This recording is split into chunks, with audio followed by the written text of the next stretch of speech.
जय हिंद दोस्तों, मैं विकास भारद्वाज एक बार फिर आप सभी का मेरे इस वीडियो में स्वागत करता हूं। आज के इस वीडियो में हम लोग आरपीएफ रूल 70 में एएसआई से सब इंस्पेक्टर के होने वाले एग्जाम के संबंध में कुछ अपडेट आया है। उस अपडेट को देखेंगे और ये जानने का प्रयास करेंगे कि एक्सपेक्टेड एग्जाम डेट क्या हो सकता है एएसआई रूल 70 के तहत एएसआई के टू एसआईपीएफ रूल 70 के एग्जाम का। तो इस लेटर को फटाफट हम लोग डिस्कशन करेंगे। साथ ही साथ आप लोग लाइव क्लास में जुड़ते रहिएगा। लाइव क्लास आपके लिए काफ़ी इम्पोर्टेंट है। बहुत सारे लाइव क्लास हमने चलाए हैं। लाइव वाले सेक्शन में जाकर के उसको देख लीजिएगा और बाकी डेली जब भी लाइव होता है सेशन को ज़रूर अटेंड करिएगा। चलिए शुरू करते हैं अपनी इस वीडियो को और देखते हैं कि चीज़ें कहाँ तक क्या चीज़ बताई गई है।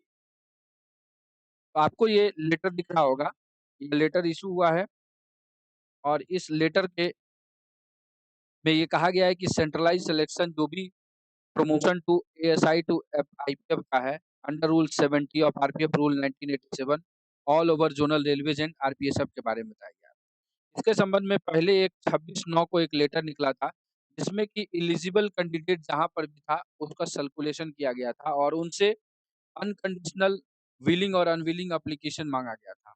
अब क्या किया गया है कि लिस्ट ऑफ एलिजिबल जो 18 नंबर है फर्दर इशू जो भी 18 नंबर का है 18 नंबर्स जो भी और भी जुड़े हैं एलिजिबल उनको जो है यहाँ पे रेफर किया गया है, सर्कुलेट किया गया है। साथ ही साथ ये बोला गया है कि वो अपना अनकंडीशनल विलिंगनेस और अनविलिंगनेस जो है वो भर करके देंगे 9/10 तक मतलब 9 अक्टूबर तक। इसका मतलब समझ आइए कि 9 अक्टूबर के बाद ये एक डेट आपको मिला 9th अक्टूबर के बाद कभी भी एग्ज़ाम हो सकता है, एनी टाइम कभी भी हो सकता है।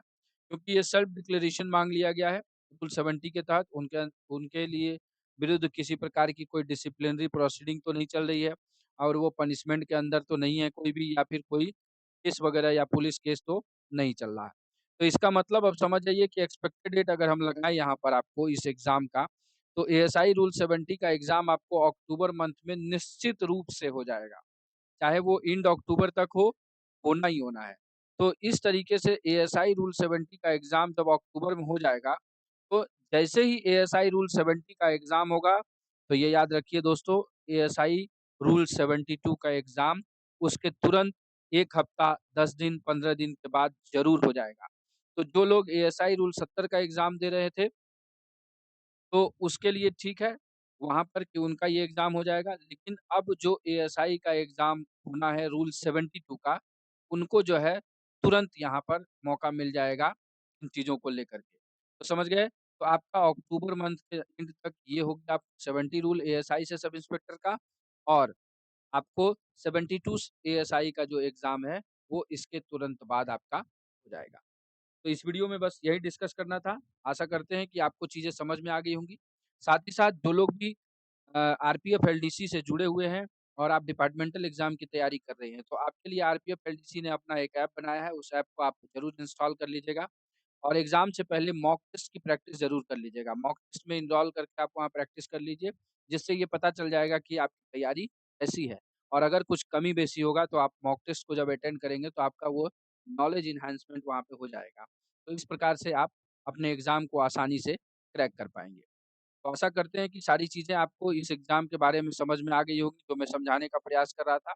साथ ही साथ जो एक्सपेक्टेड डेट हमने बताया है, अक्टूबर के मंथ के एंड तक जो है, ये एग्ज़ाम हो जाएगा आपका। तो इन चीज़ों के लिए भी आप तैयार रहिएगा। चलिए इसी संदेश के साथ कि आप अपनी तैयारी में व्यस्त होंगे, ज़िंदगी में मस्त होंगे। इस वीडियो को ध्यानपूर्वक देखने के लिए आप सभी का दिल से धन्यवाद।